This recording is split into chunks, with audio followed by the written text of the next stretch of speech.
koritaankiisa. Maalinta hore baynu soo qaadanay waxaynu nidhi waa dawooyin loo isticmaalo antivirus drugska ama dawooyin laga hortago viruska oo inta badan iyagu waxma dilaan sidii maalinta hore soo sheegnay. waxay yareeyaan growth-ga sida halkan ku qoran oo growth-ga macnaheedu waxa koritaanka ay hoos u dhigaan virusku fidayo ama badanayo laakiin jirka kama saaraan sida intaan isla ogaan insha Allah taala. waxaan yara dhigan doonaa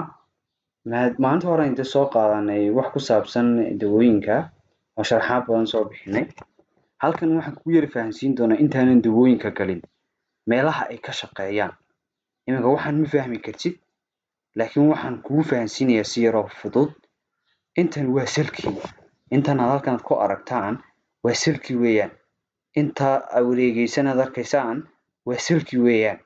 waa dibadiisii intaa hore, intaa kale dhinacyada ka xigta waa dibadiisii. intana waa host waa halkii uu parasite doonayay inuu galo ku tarmana. intaan isla fahanay baan rajaynaya. hal waxaan waa selkii xabad sala weeyaan kan dibadiisii iyo gudihii weeyaan. waxa calaamadaha waynu soo noqon doonaa iyo arooyadana waxaan iska daayay. waxaan isla fahanay marka hore waxaan inay tahay sel inuu yahay. deena uu selkan inuu yahay xaqiisa gudihiisa kaasina dibadda yahay xaqiisa dibadda. way virusku muxuu sameeyaa? virusku 7 marxaladood buu maraa. 7 marxaladood ayuu maraa si uu dadka ama selka qofka u dhex galo. ugu horeeyo wuxuu sameeyaa viral absorption. wuxuu qabsanayaa viralkii ama viruskii wuxuu qabsanayaa selkii uu qabsanayaa. selka markuu qabto penetration ku sameeynaya marka uu diloolinaya macnaheedu weeyaan. way markuu penetration ku sameeyo uncounting buu iska dhigayaa isqaawinaya. haddii isqaawiyana meesha waxa imanaya inuu meeshii ay ku fido oo nucleic acid synthesis samaysto oo meeshii uu isku balaariyo oo uu degaba. deena wuxuu sameeynaya markuu nucleic acid meeshii ku samaysto meeshii haddii nucleic acid synthesis la sameeyo ama nucleic acid la soo saarto ama wixii RNA-dii DNA-dii meeshii hadduu ku fido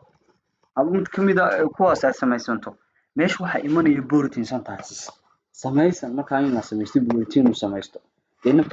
processing buu maraya oo isfidinaya oo wuxuu sameynaya maxay inuu fado oo bato. deena waxa dhacaysa in viral assembly viralkii baa ciida ka badanaya. marka wuxuu u baahanayaa inuu haddana sel kala tago. deena waa ka dibadda uga baxay viral releasing uu baxayo dibadda loo sii daayayba. qaybta baxday qayb kale sel bay galaysaa iyaduna. intaan isla fahanay baan rajaynaya. halkaas uu maraya uu ku dhagaya selkii dushiisa uu galaya uu ku fidaya. bahalkana waxaan weynigii oran jirnay waa intracellular parasite. waa mid ku dhex nool sel dhexdii uun sidii parasite ugu dhex noolaa dadka kale jirkooda ayuu kan ugu dhex nool yahay. oo marka hadduu dhex galo bartaas uu ku dhex fidaya uu ku tarmaya uu ku samaysanaya selkii buu baabiinaya. deena marka dambe ku fidana dad waa ka fiday. marka qaababkaas bay maraan. haddaba dawooyinkan maxay sameeyaan? mid absorption ku xiraya ama absorption ku dhagitaanka uu ku dhagayo selku ama la nuugayo ama gudaha la galinayo ayuu ku dhagaya.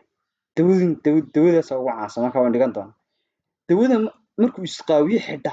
halkaas dawada markuu isqaawiyo xidha dawadana waa dawadaas arooga maarta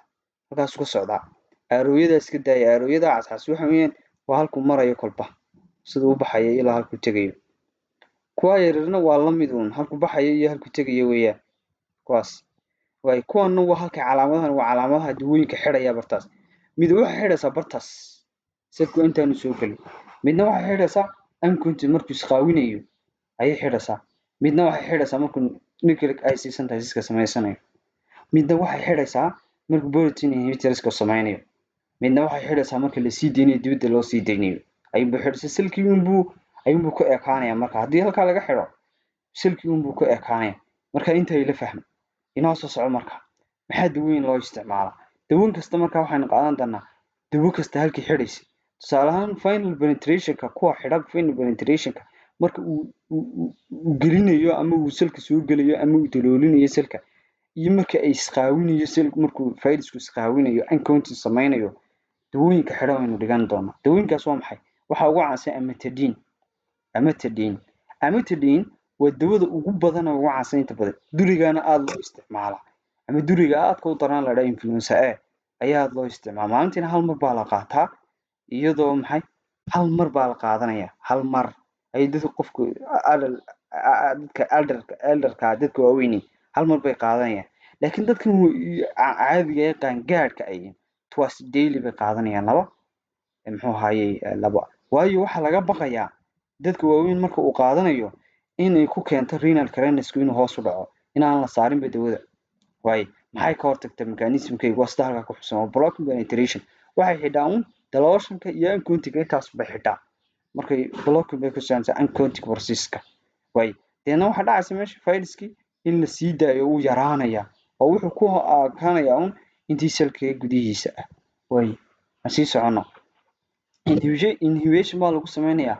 fila DNA-da oo waxa xidhmaya waxa laga sameeyaa inuu samaysanto ama enzymekii la soo daayay DNA-da samaysanayay marka dawooyinkan wax xidhaan dawooyinka halkan ku dhigan doonee dawooyinkaas wax xidhaya ay ku sameynayaan inhibition viral DNA-da viruskiisa ay ku xidhanayaan waliba DNA polymerase enzymeka inta badan sameeya ayay ku xidhayaan enzymekaas marka muxuu muhiim u yahay is essential for the replication fiditaanka iyo la fidinayo ayuu muhiim u yahay ama replication waxa la yiraahdaa koobiyeynta ama fiditaanka uu fidayo ama in la koobiyeysto labaan DNA viral DNA ayay ka hortagayaan marka maxaa dhacaysa marka hadii la xidho DNA polymerase enzymeka hadii la xidho tan maxay ka hortagaysaa waxa ka hortagaysaa in viruski maxay from multiply inuu fido oo ciidda ka bato multiply waxa la yiraahdaa badasho way drugska inta badan waxa kamid ah acyclovir fescrant ginsecolorfil dawooyinkan markaa waa dawooyinka inta badan loo isticmaalo oral baan laga qaata 200 ilaa 800 mg baa la qaata 5 times daily ilaa 5 jeer meelahaas baa times daily baa la qaata waayo waxa la doonayaa maxay marka lagu daweynayo waliba herpes simplex virus ama virus varicella zoster virus marka labada cudur lagu daweynayo waa cuduraynta badan ku dhaca viruskaasi sababo cuduraynta badan ku dhaca dadka oo caan baa way nagu yihiin oo aad waxa go'aantadeeda oo kale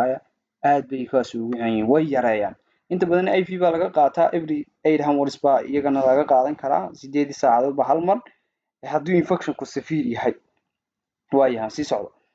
inhibition kuwa ku sameeya ama xidha viral reverse transcriptase or HIV drugs kuwa xidha virusku in reverse dib u soo sameeyo waliba enzyme la yiraahdo transcriptase ayuu xidhaa marka way eegi doonaa dose drug dawooyinkani mar kale waxa la yiraahdaa HIV drugs dawooyinka waxa loo isticmaalaa inta ugu badan dawooyinka HIV-ga ama dawooyinka AIDS-ka loo isticmaalo dose drugs inhibit reverse transcriptase enzyme waxay xidhaan inuu soo noqdo enzymeka soo noqda inta badan enzymekaas waxa loo isticmaalaa inuu muhiim u yahay replication-kan waa maxay fiditaanka uu fidayo waliba waxa la yiraahdaa replicationska wuxuu crucial u yahay inuu xiro replication-ka la yiraahdo retinovirus ama retrovirus waxa la yiraahdaa AIDS-ka ka sababa HIV-ga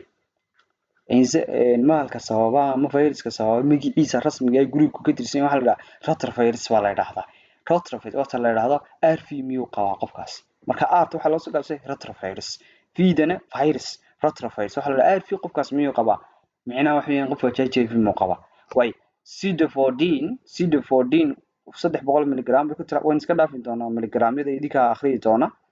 HIV-ga inay ku timaado oo iska garanaysaan waxaana loo isticmaalaa HIV prevention didonasin iyadoo 100 mg bay ku taala afkaan laga qaataa iyadoo waliba weight-ka loo eegayo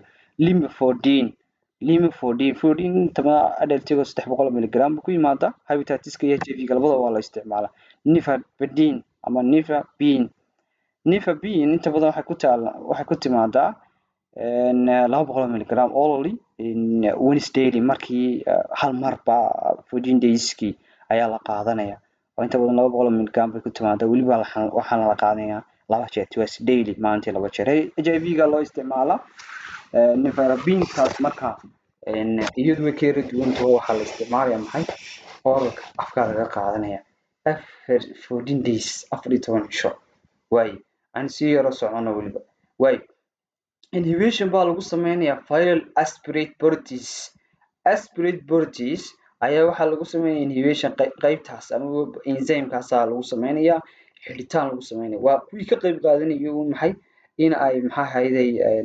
ay sameystaan protein ay sameystaan ama inay virusku protein sameysto way dawooyinka ku jira xagga meeynu ugu tagi doonaa mechanismka in gali doonaa waxay ku xidhaan viral protease enzyme ma la yiraahdo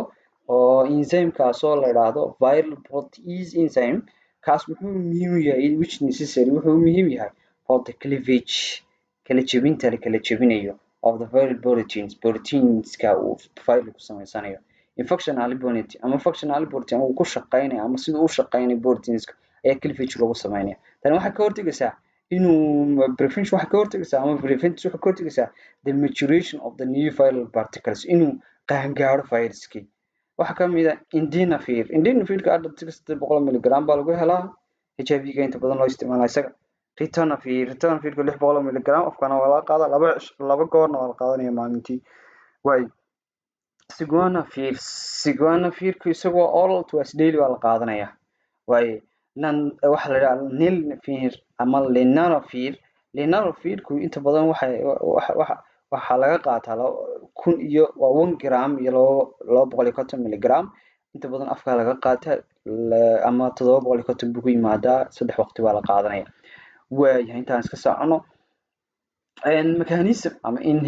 inhibition lagu sameeyo neuroaminidase wax la yiraahdo aminidase waa enzyme isaguna enzyme-yada marka waxay fududeynayaan kolbaha kuma ka arki doonaa kuwan waxay xidhaan neuroaminidase enzyme la yiraahdo kaas oo muhiim u ah in la sii daayo new viral particle macnaha viral in dibadda loo sii daayo ayuu ogolaanayo kan marka waa kii ka hortagayay in dibadda loo sii daayo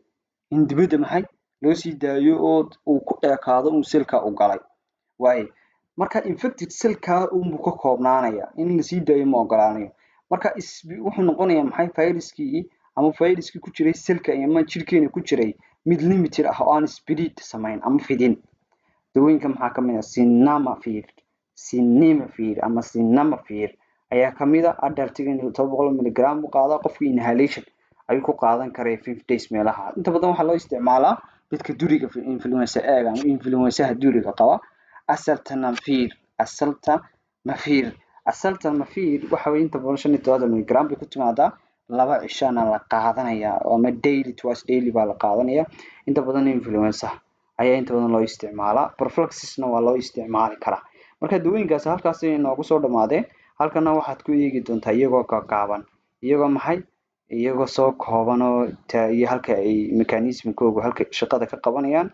iyo dawooyinkii halkan waan soo koobay marka waan sii soconnaa kuwan waa la test antiviral drugs dawooyinkii ugu dambeeyay bay la soo saaray inta badan dawooyinkan oo 2024 ka soo dambeeyeen dawooyinkan baa ugu caansanaa xilligii COVID ku dhacay baana inta badan la soo saaray dawooyinkan marka waa iska akhrisan doontaan intan waa iska dhaafay maadaama dawooyinkii 12 dawooyin xagga hore soo qaadanay inta badan dawooyinkani saan bay ku yimaadaan waxaana ugu dambeysay dawada la yiraahdo lecanafir dawada la yiraahdo ugu dambeysay oo la soo saaray inta badan waxaan yara geli doonaa side effect-ga ama ceebaha dawooyinkan leeyahay inta badan yalaaluga u badan sidii dawooyinkii antibiotics-kan hore soo qaadanay shuban bay leeyihiin fatigue qofku inuu aad daalo buu leeyahay skin rashes waliba HIV-ga kuwa loo qaataba aad badan sida fodin oo kale waxay leedahay fatigue qofku inuu daalo inta badan caan bay ku yihiin dawooyinkaasi way waxaan yara gelinaa funguskii marka parasite-kii ugu dambeeyay dawooyinkiisii ugu dambeeyay waxaan rajeynayaa in saddexdii hore insaa kaga soo baxnay bacteria oo aan soo qaadanay iyada antibiotics-kii aan lagu daweynayay sidoo kale parasite-kii baan soo qaadanay laba qaybood soo kala qaadanay anti-helminths drugs-kii iyo helminth iyo partis waa laba soo kala qaybnay ugu dambeyn waxaynu maanta gelinaa fungus viruskiina waa inaga qaadanay fungusku inta badan waa cudur ku dhaca ama wuxuu abaaraa skinka iyo dadka immunity-gooda hooseeyo oo ka hooseeyo macnaha inaanu xaddi badan aanu iska celin karin marka